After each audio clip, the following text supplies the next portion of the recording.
right, top of the morning to you. I wanted to dive into a topic that it's been around for a long time. Someone think it's an old tactic, an old part of the strategy, but I really think we need to dust off that theory and really dive deep into webinars and thinking how that is an effective tool, an effective piece of the strategy in marketing to really reach your audience. And that's not just from the act of the live webinar, like how we think of it from an on-demand perspective, but how do we also take the clips and like clipping out very awesome insights from those webinars and putting those into our distribution channels through social media, website, Q&A, the list goes on and on. One thing I wanted to share with that, I saw a really nice blog article in addition to the State of Video report brought to you by Wistia.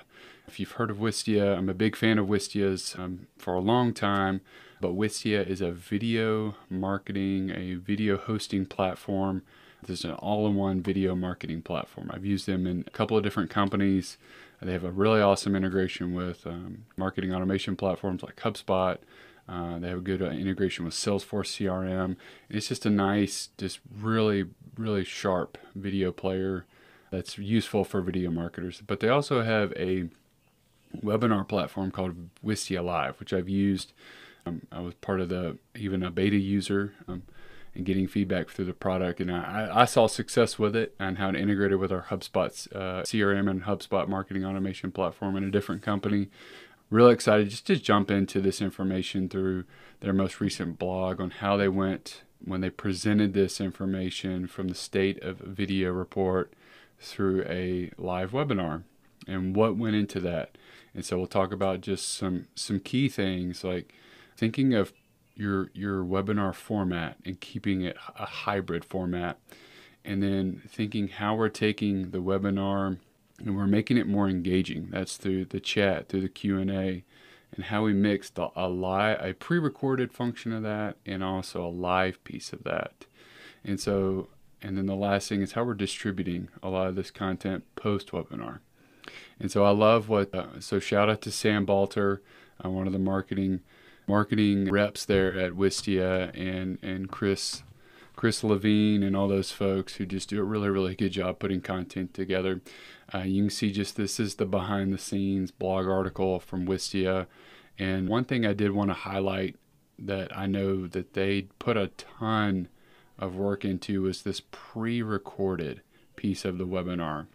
And so when I talked about a hybrid webinar format, and this is something I've seen as a trend that's happening, not just in a MarTech SaaS industry, but I mean, we're even doing something similar at Rockwell, and I've seen this in other industry webinars where you do you pre-record your actual webinar, and this could be done a couple of different ways. It could be done through webcam and hosted like that way and edited, put together. I've seen that happen before. It's really nice.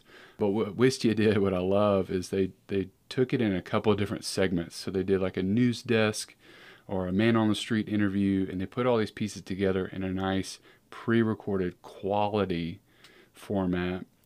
I know we did this when I was at Altec for a product launch, and it was something that was just like a big event, if you will. And I love this hybrid piece where they did the pre-recorded content plus like an actual live Q&A. And so there's a lot of value to be there. I do think having this hybrid format gives you a lot of flexibility, and it talks about, again, keeping it more engaged, because that's something from what I remember putting on webinars, and kind of it is stressful, like loading it up and like managing who's coming in and trying to keep up with questions and keeping people engaged in the chat. If you already pre-recorded a lot of that content and you're just kind of essentially pushing it out to your audience, that way you can really be focused in on making it more engaging and being more strategic with your engagement in the chat, or like prompting people in the chat more in a more unique way that can really, really transpire to some more just authentic engagement in a webinar and making it more fun. And so that's something I know Wistia did, and I applaud them for it, because it takes a lot of work. It's a lot of coordination. It's a lot of effort on the front end for pre-recording. It's very intensive from a resource perspective, like getting people involved and scripting it out and filming it, editing it, putting it all together, getting reviews done, you name it, and then getting it to where you can actually push it out. But I think the benefit outweighs the cost there, because it's so quality that, again, you've already taken those edited piece of content and you can pull those out into really nice clips, to where that comes into the last part of this, which is just your distribution, and how you're able to take those clips, put it into social, whether that's for organic, your organic social cue, or even some paid advertisements. Because again, I think that's one big thing I don't want to just overglaze. I would probably not recommend this to do this for like every webinar you do. Like, pick out a handful of like big events. Like, these are an annual report. Or there's like a quarterly push part of the campaign, whether that's brand awareness or thought leadership, that like, hey, we put a lot of time and effort maybe into this big white paper report, or maybe there's a case study that's part of a webinar series, or you've got a really big name speaker that's coming part of your webinar series. Like, yeah, like maybe put some thought and some content resources into that to make it a really nice effort. That way, when the backside of it, when you're distributing all of those content pieces, it just looks really nice, and the value's there. And so with that, also thinking not only just from social, but like how you're putting that edited information, that edited content in a blog format, and how that fits in your email campaigns, and so on and so forth. So again, I think one thing that I love what they did, again, they did the hybrid format. You can see a lot of this information lives in their landing pages, and they kept it on demand. That's one thing I want to touch on, is they did the hybrid format, which then, yes, created really nice viewership and engaged viewership. I think they stated like 93% of engaged viewership during their webinar, which is really, really hard to hold on to. Like, if you've got a couple hundred people come on and 93% of those people are fully engaged for the full hour or 45 minutes, whatever your webinar is, that's pretty strong. But the stats they also pulled out from their on-demand webinars, like where they had the webinar live and then they put it on demand, that actually over a 12-week period captured well over 50% of the views. So think about it, post-webinar, you've got, the couple hundred people who showed up to your webinar to watch it live.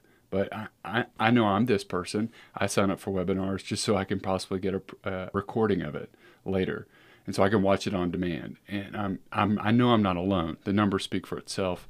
The numbers just skyrocketed of people watching it on demand. So think about that when you're putting webinars together, but also make it available. I see this so many times where companies put so much effort and time in putting on a webinar that we just forget to make it on demand, or put it somewhere where someone can access it later, or it could become an asset for a marketing campaign down the road. And so just wanted to highlight that. I know that's something that it stood out to me as a valuable stat there. But also they have a dedicated blog for this state of video report. So think about that when you're putting together intense white papers or case studies.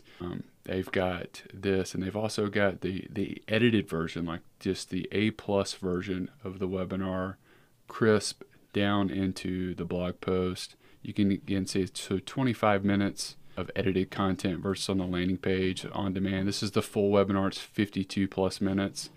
But on their blog, they cut it down to like the 25-minute version. They give you the A+ material without Q&A.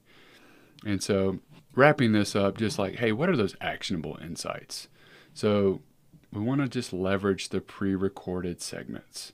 And thinking of a hybrid format for your webinars, just consider it.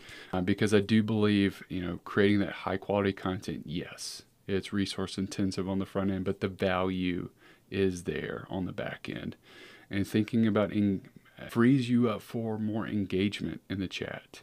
That way you can really prompt your audience throughout the webinar and be focused on engaging with your audience that's there, instead of worrying about like, hey, worrying about the slide, going to the next slide, or like really making sure your speakers are coming on to the stage appropriately. So you're not worried about those things. You're actually worried about the audience, the people you have invited over to come consume the information. And the follow-up piece is the distribution, repurposing your content. I'll say it again, repurposing your content. You put all that effort on the front end, man, make the best of it by repurposing it on the back end, whether it's through social media, putting it in a blog post, and making it on demand. So just think about those things. I wanted to highlight those items as something we can really do better as marketers to really make use of the webinar tool in our toolkit. So I hope this was helpful. How have you seen this done? Maybe a unique webinar series or something that you thought was helpful for making the best for using the webinar. Let me know. Talk to you soon.